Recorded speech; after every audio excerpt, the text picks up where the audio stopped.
Google, they're going to be revealing some more information, some more Stadia stuff on Thursday, apparently. They're going to have launch details and price. There's going to be a live stream, so if you're pumped up about Stadia, you can be ready for Thursday. You can watch the live stream. It's June 6th at 12 p.m. Eastern. They're going to be talking about when it'll launch, how much it'll cost, and which games it's going to support out of the gate. They're going to be streaming that live on YouTube. So very exciting. They showed off this kind of crazy demo in which it was like, yeah, it's going to have 4K, HDR, 60 FPS.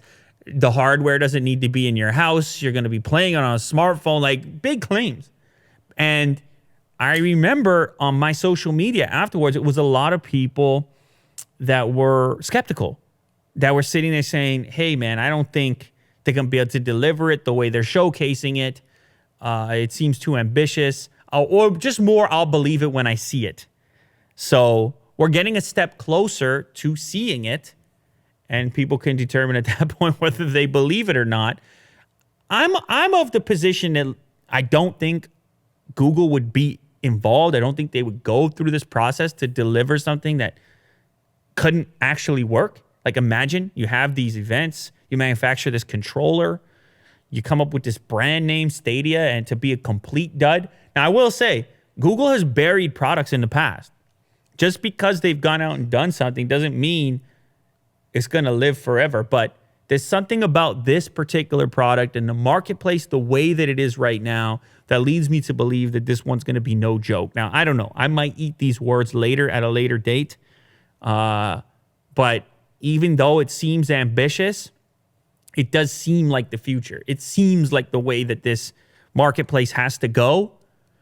Gaming, I mean, how do you envision it? Are we really going to be downloading these massive files forever?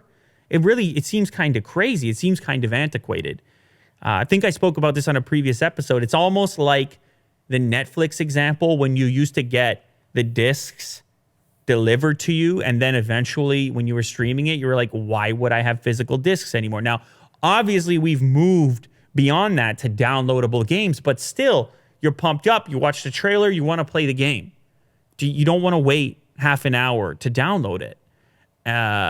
You don't want to have to store it physically anywhere. On a console, even if you get the digital download, you're still confined by whatever storage you have on that particular device. All of it feels a bit old-fashioned. Now, there are advantages. You don't need a connection to play when you store it locally. I hear you guys with that from that point of view. You're correct.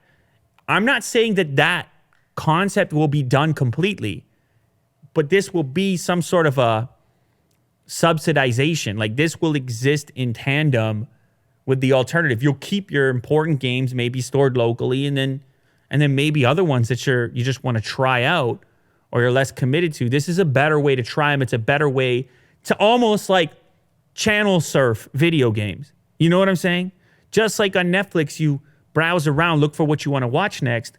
That's part of the experience of being on Netflix or YouTube or any modern platform, Spotify, Apple Music, whatever. The reason they feel modern is because it's anything you want at any time. This feels like the gaming version of that. Are there going to be hiccups? Is it going to be hard? Absolutely. I mean, that seems pretty obvious at this point. But anyhow, they're going to tell us more. They're not backing off. It's happening on Thursday.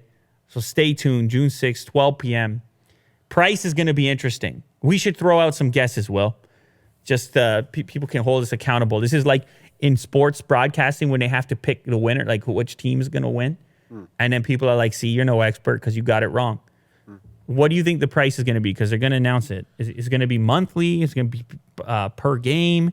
See, the way they say that they're going to announce price, that tweet that you had, where was that tweet? There was a tweet that said price and a couple of other things.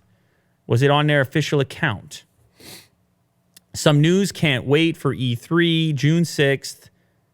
Get all the news on the Stadia, first ever Stadia Connect, launch info, game announcements, price reveal.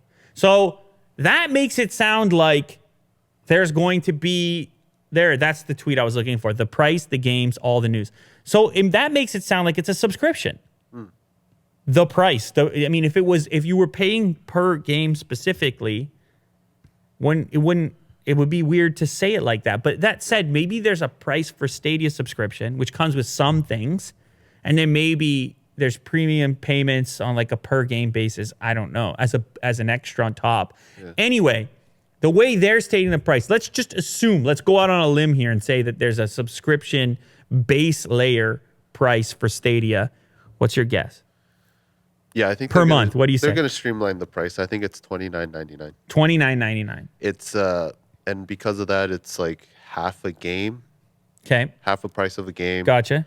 And you play the game for like 2 months and then you move on. So like, yeah, $29.99. Wow. Okay.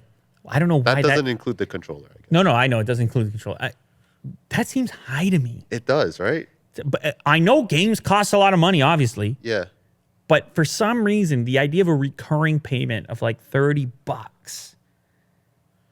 I'm gonna go lower. I'm gonna go $19.99. Okay. I'm gonna go. It's quite expensive for kids. I'm gonna go $19.99 baseline layer, but who knows? We gotta wait and see. You can put your own guesses down in the comment section of this video. We're gonna find out real soon, so we'll see who's right, who's wrong.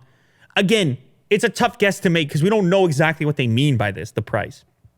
Maybe they're just talking about the price of the controller, and then maybe every single game you got to pay for, just like on Steam. Who knows? That could be the case as well.